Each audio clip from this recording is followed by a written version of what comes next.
Halo guys, kembali lagi bersama saya Teddy Setiarman alias Teddy Banget. Nah, kalian juga boleh kok panggil saya Teddy Banget. Nah, barusan saya membeli sebuah buku yang berjudul Ensiklopedia Junior Pesawat Terbang. Kenapa saya membeli buku ini? Kalian pasti sudah tahu kalau saya itu suka sekali yang namanya pesawat terbang, khususnya pesawat terbang komersial. Jadi di buku ini saya akan baca beberapa di antaranya ya. Di sini juga ditulis sejarah lahirnya maskapai penerbangan. Penerbangan komersial pertama mengangkut sedikit penumpang. Setelah itu, semakin banyak penumpang yang bepergian dan menjangkau tempat-tempat jauh. Seperti gambar ini. Ini adalah pesawat Boeing 247 yang diluncurkan pada 1933. Memiliki panjang 15,72 meter dan lebar sayap 22,56 meter dengan jumlah penumpang kurang lebih 10 orang. Dan kemudian gambar ini adalah pesawat Douglas DC-3 yang diluncurkan pada 1935. Memiliki panjang 19,7 meter dan lebar sayap 29 meter dengan jumlah penumpang kurang lebih 32 orang. Kemudian pesawat ini yang Pan American, ini adalah pesawat Boeing 707 yang diluncurkan pertama kali pada 1957, memiliki panjang 44,04 meter dan lebar sayap 39,87 meter dengan jumlah penumpang kurang lebih 181 orang. Kemudian pesawat ini adalah pesawat Boeing 747. Boeing 747 adalah pesawat jumbo pertama di dunia yang diluncurkan pada 1969, memiliki panjang 70,7 meter dan lebar sayap 64,4 meter dan mengangkut kurang lebih sekitar 524 orang. Oke. Bagaimana pesawat dapat terbang? Mau tahu nggak? Ada 4 tenaga yang bekerja pada pesawat saat terbang, yaitu gaya angkat, gaya dorong, gaya hambatan, dan gaya berat.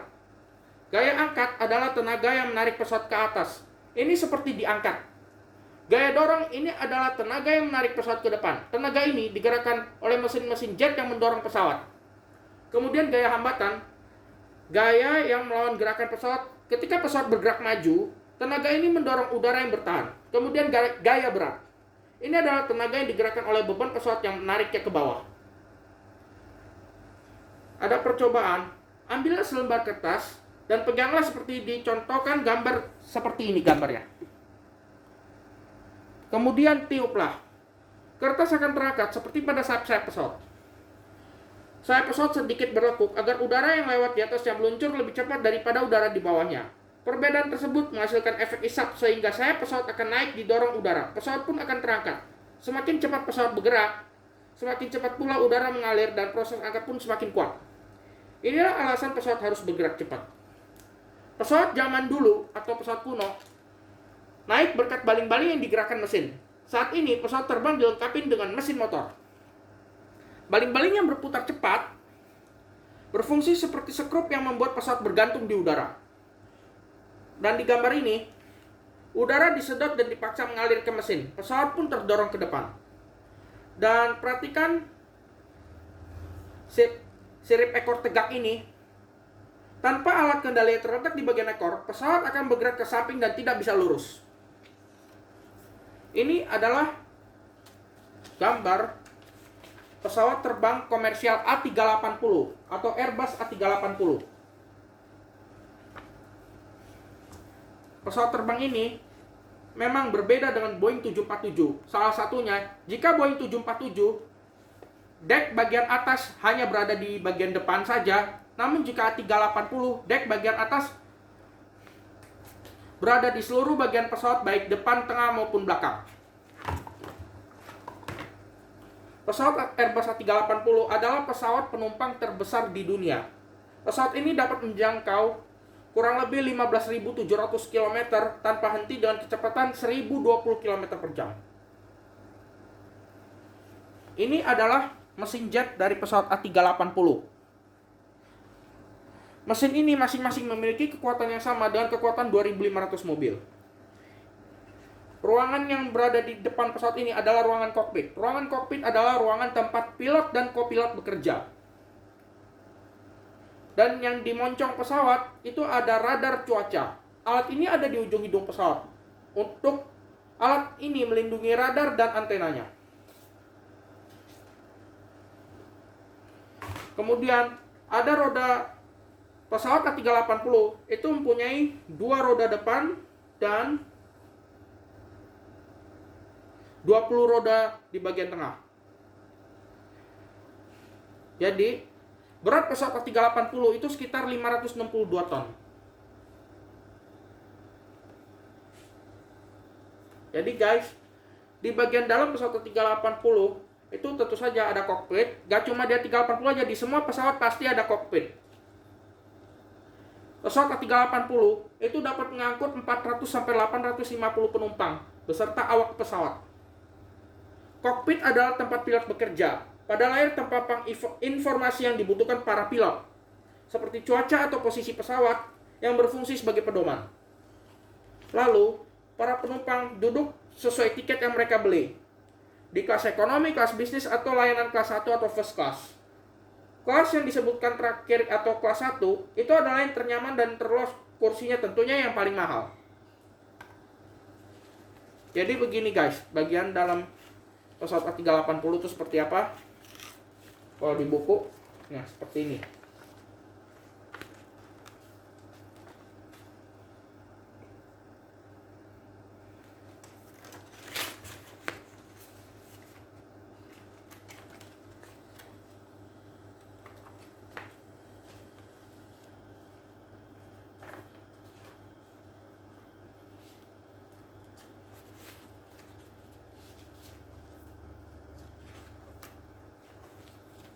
Nah, satu lagi, pesawat lepas landas dan mendarat itu lewat suatu tempat yang disebut bandara atau bandar udara, tepatnya di landasan pacu atau runway. Ya, jadi gambar ini adalah sebuah bandara. Bandara itu seperti sebuah kota besar untuk menyambut para penumpang, menerima barang-barang, dan tempat perawatan pesawat-pesawat. Pesawat bergerak di landasan hubung dan landasan pacu. Dan bandara pun terbagi jadi beberapa bagian. Di antaranya ada terminal penumpang. Terminal penumpang ini adalah tempat penumpang berkumpul untuk naik ke pesawat tujuan masing-masing. Beberapa bandara tertentu dilengkapi banyak terminal. Satu terminal misalnya digunakan untuk penerbangan domestik, dan satu terminal lainnya digunakan untuk penerbangan internasional. Nah, yang kedua ada apron. Apron adalah tempat pesawat parkir. Juga tempat pesawat menunggu sebelum keberangkatan dan setelah pendaratan. Inilah yang disebut apron. Kemudian ada juga terminal satelit. Jadi di bandara besar, tempat ini merupakan ruang tunggu para penumpang yang akan berangkat. Dan yang keempat adalah landasan pacu, atau yang biasa kita kenal sebagai runway. Landasan pacu adalah tempat pesawat untuk lepas landas dan mendarat. Terus ada yang kelima adalah landasan hubung. Landasan hubung adalah jalur yang digunakan pesawat untuk bergerak dari apron ke landasan pacu. Lalu ada juga menara pengaturan atau menara pengawas. Para petugas memantau pergerakan pesawat di menara pengawas. Seperti ini nih gambar menara pengawas. Kemudian ada juga terminal kargo. Terminal kargo adalah daerah yang disiapkan untuk menaikkan dan daftarkan barang-barang yang akan dikirim. Terus ada juga tempat parkir. Tempat parkir kendaraan milik pengunjung atau penumpang bandara. Taksi dan kendaraan para pengantar atau penjemput penumpang parkir di sini. Terus ada juga hotel. Hotel di bandara itu digunakan untuk biasanya untuk penumpang yang sedang transit dan menunggu pesawat selanjutnya. Dapat beristirahat di hotel. Kemudian ada juga hanggar perawatan. Hanggar perawatan itu tempat pesawat dirawat dan diperbaiki. Inilah gambar hanggar nih contohnya. Nah, di bandara itu ada kan menara pengawas. Nah, menara pengawas itu para pemandu lalu lintas udara memantau kedatangan dan keberangkatan pesawat-pesawat baik siang maupun malam hari di menara pengawas seperti gambar ini. Jadi ada kabin menara pengaturan. Ruang yang terletak di puncak menara pengaturan atau menara pengawas. Para pemandu lalu lintas udara memberitahukan pada pilot landasan pacu yang dapat digunakan dan arah tujuannya. Mereka menginformasikan kecepatan angin di darat dan membimbing pilot saat lepas landas dan mendarat.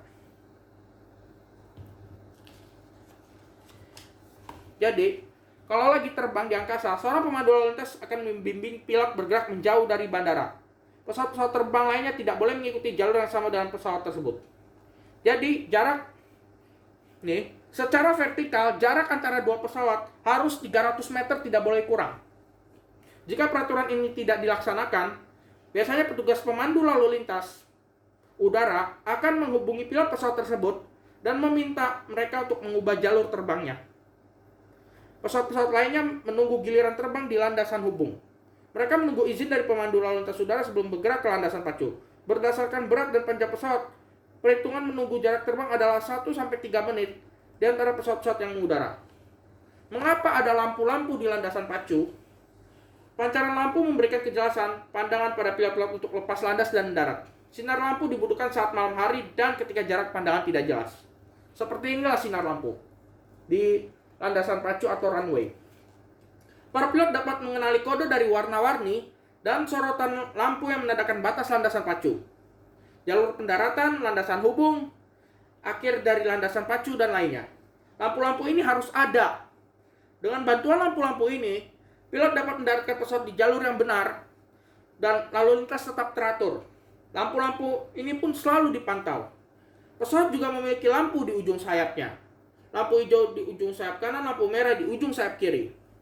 Panjang landasan pacu dihitung dengan fungsi jarak yang dibutuhkan pesawat sebelum lepas landas dan diperpanjang dengan jarak yang dibutuhkan jika tiba-tiba harus berhenti. Lampu-lampu yang berwarna putih memberi tanda batasan dan garis tengah landasan pacu. Sedangkan lampu-lampu warna merah memberi tanda akhir dari landasan pacu. Kemudian barisan 3 lampu berwarna putih menandakan jalur roda pesawat saat mendarat. Guys, jadi di pesawat kan ada tuh terminal penumpang. Ini adalah gedung utama dari bandara, tempat para penumpang baru tiba atau sedang bersiap-siap akan berangkat. Para penumpang melihat ke papan pemberitahuan tentang informasi penerbangan, yang lainnya sedang mencetak tiket pesawatnya. Agar koper-koper mereka dapat dimasukkan ke ruang muatan di badan pesawat, para penumpang melakukan pendaftaran. Kemudian petugas imigrasi memeriksa data diri penumpang yang akan bepergian. Hal itu memastikan bahwa penumpang tersebut tidak membawa sesuatu yang berbahaya ke dalam pesawat. Barang-barang mereka dilihat melalui alat pindai dan penumpang harus melalui pintu mesin pendeteksi metal. Di dalam terminal, para penumpang dapat mencari tahu tempat mereka harus melapor dan nomor gerbang keberangkatan mereka di papan keberangkatan. Sembari menunggu, para penumpang dapat berbelanja ataupun membeli makanan di toko-toko di dalam terminal. Di ruang keberangkatan, para penumpang menunggu sampai pesawat mereka siap berangkat dan diminta untuk masuk ke pesawat. Sebelum masuk pesawat, petugas maskapai memeriksa data keberangkatan atau tiket yang dapat dilihat dari telepon genggam masing-masing.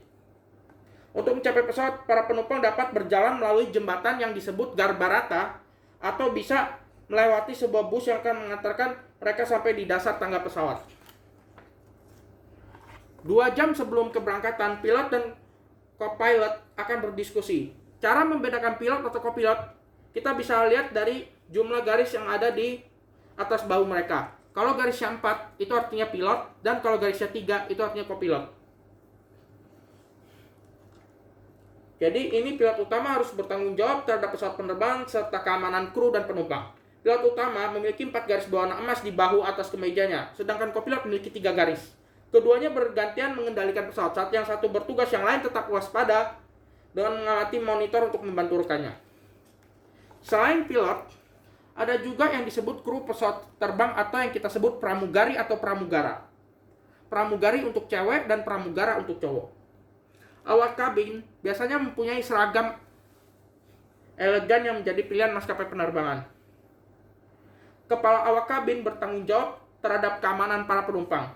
Dia memiliki 2 garis berwarna perak di bagian pergelangan tangan seragamnya. Apron, di apron ini kita dapat menemukan jalan-jalan menuju landasan pacu. Itu yang disebut dengan landasan hubung. Segera setelah para penumpang meninggalkan pesawat, petugas kebersihan melakukan pembersihan dengan cepat. Truk-truk memindahkan barang-barang untuk dikirim ke tujuan baru. Sebuah gerbang rata digunakan agar para penumpang dapat naik ke dalam pesawat. Kotak-kotak berisi makanan yang akan diberikan saat penerbangan disusun di galley, tempat menyiapkan makanan dan minuman di pesawat. Banyak orang bekerja di apron. Ini adalah tempat yang berbahaya sehingga harus sangat berhati-hati karena banyaknya kegiatan yang berhubungan dengan pesawat. Para petugas selalu mengawasi keamanannya. Sebelum terbang, tangki pesawat diisi dengan bahan bakar. Pesawat diparkir di dekat tempat pengisian bahan bakar. Tempat aftur dialirkan melalui pipa-pipa. Kadang bahan bakar dikirim oleh truk pengangkut minyak. Sebuah kendaraan menarik kereta-kereta bagasi sampai ke ruang muatan barang di dalam pesawat yang diparkir jauh dari terminal penumpang. Sebelum terbang, pilot akan memutari pesawatnya untuk memeriksa dan teliti keadaannya atau pemeriksaan sebelum terbang. Jika ada evakuasi darurat, pilot akan melakukan evakuasi jika terjadi kebakaran di dalam pesawat, mesin terbakar, atau jika terjadi kecelakaan saat mendarat. Para petugas pemadam kebakaran selalu siaga di apron. Mobil pemadam dilengkapi pipa semprot berisi busa yang akan mendinginkan pesawat. Meriam airnya dapat memadamkan api dan demikian para penumpang dapat keluar dari pesawat. Atas perintah pilot, para kru pesawat memberi tanda peringatan dan membuka pintu pesawat. Seluncur darurat seperti gambar ini akan mengembang secara otomatis. Para penumpang melompat ke atasnya. Mereka meninggalkan barang dan sepatu mereka agar tidak merusak seluncur darurat yang menyerupai kantung udara raksasa ini. Terus waspadai salju. Landasan pacu harus bersih dari salju agar pesawat-pesawat tidak membeku. Es akan memberatkan landasan dan pesawat, merusak sayap-sayap pesawat, dan menghalangi pesawat-pesawat itu untuk terbang. Mobil penyapu salju yang besar akan selalu membersihkan salju yang turun menutupi landasan-landasan pacu. Sebuah truk menyemprotkan sesuatu yang berguna untuk mencegah pembentukan es.